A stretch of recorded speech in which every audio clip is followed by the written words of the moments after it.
Halo guys, perkenalkan nama saya Belva Oletlikma dengan NIM 223361, Prodi Manajemen Fakultas Universitas Primagraha. Di sini saya akan menyelesaikan tugas kuliah untuk ujian akhir semester mata kuliah Manajemen Sumber Daya Manusia. Di sini saya akan menjelaskan tentang audit sumber daya manusia. Pengertian audit sumber daya manusia adalah proses yang tepat untuk mengevaluasi efektivitas pengelolaan sumber daya manusia dalam organisasi. Proses ini bertujuan untuk mengidentifikasi kesenjangan antara kebijakan yang diterapkan dan praktik yang dilakukan, serta memberikan rekomendasi untuk perbaikan. Selanjutnya ada konsep audit. Audit sumber daya manusia mencakup berbagai aspek penting dalam pengelolaan sumber daya manusia yang melibatkan banyak elemen dalam organisasi.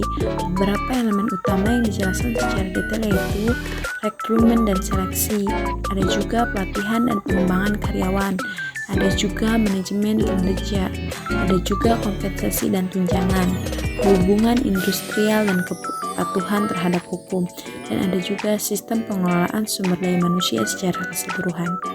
Ada lagi kontribusi dan partisipasi dalam audit sumber daya manusia.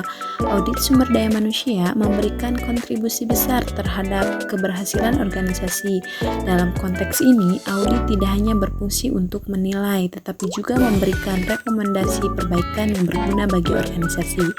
Sebuah audit sumber daya manusia yang dilakukan dengan baik dapat membantu organisasi seperti mengidentifikasi kelemahan dan manajemen sumber daya manusia, meningkatkan kepuasan karyawan, meningkatkan kinerja organisasi, serta memperkuat kepatuhan terhadap regulasi. Nah, ada juga proses audit sumber daya manusia. Audit sumber daya manusia terdiri dari beberapa tahapan yang harus dilakukan dengan hati-hati dan terstruktur. Tahapan tersebut adalah yang pertama ada perencanaan audit, yang kedua ada pengumpulan data. Setelah perencanaan, auditor mulai mengumpulkan data yang relevan terkait dengan kebijakan, prosedur, dan praktik manajemen sumber daya manusia. Data ini bisa berupa dokumen-dokumen seperti kebijakan sumber daya manusia, prosedur rekrutmen dan seleksi, laporan kinerja karyawan, data pelatihan dan pengembangan, serta struktur gaji dan tunjangan. Data ini dapat dikumpulkan melalui wawancara dengan manajer sumber daya manusia, karyawan, dan pimpinan organisasi, serta analisis dokumen terkait. Ada juga analisis dan evaluasi. Setelah data dikumpulkan, auditor melakukan analisis terhadap kebijakan, prosedur, dan praktik yang ada. Analisis ini bertujuan untuk menilai apakah praktik manajemen sumber daya manusia sudah sesuai dengan standar terbaik, apakah sudah memenuhi tujuan organisasi, dan apakah sudah mengikuti regulasi ketenagakerjaan yang berlaku. Yang keempat ada identifikasi masalah dan rekomendasi. Pada tahap ini, auditor mengidentifikasi masalah yang ditemukan selama audit. Masalah ini bisa berupa ketidaksesuaian antara kebijakan dan praktik atau adanya area yang tidak efisien. Setelah masalah ditemukan, auditor memberikan rekomendasi untuk perbaikan. Yang kelima ada penyusunan laporan audit.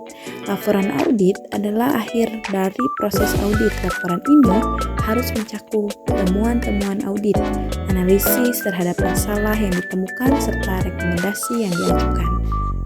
Selanjutnya ada komponen dalam audit sumber daya manusia. Yang pertama ada rekrutmen dan seleksi. Yang kedua ada pengembangan dan pelatihan karyawan. Yang ketiga ada manajemen kinerja.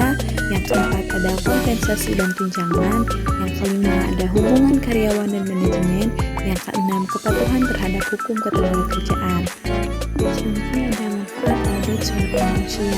Manfaat audit sumber daya manusia memberikan berbagai manfaat bagi organisasi, antara lain yang pertama ada meningkatkan efisiensi.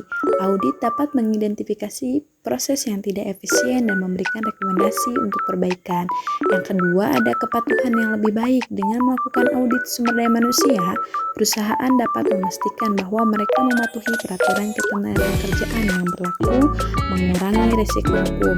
Yang ketiga ada peningkatan kepuasan dan retensi karyawan dengan mengidentifikasi area yang perlu diperbaiki seperti sistem kompensasi atau pengembangan karir.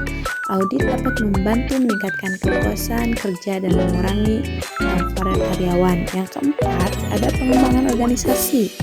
Audit memberikan wawasan yang dapat digunakan untuk merancang strategi pengembangan organisasi seperti perencanaan sukses atau perubahan kebijakan.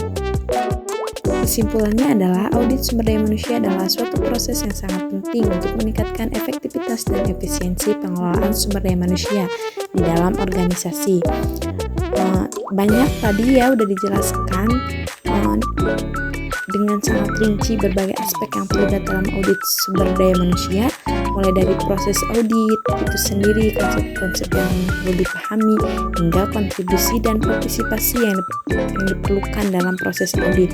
Dengan melibatkan seluruh pihak yang terlibat dalam pengelolaan sumber daya manusia, audit dapat memberikan manfaat yang signifikan bagi organisasi, baik dalam meningkatkan kepuasan dan kinerja karyawan maupun dalam mencapai tujuan strategi organisasi. Oke, mungkin itu saja yang bisa saya sampaikan. Kurang dan lebihnya mohon maaf. Wabillahi taufiq walhidayah. Wassalamualaikum warahmatullahi wabarakatuh.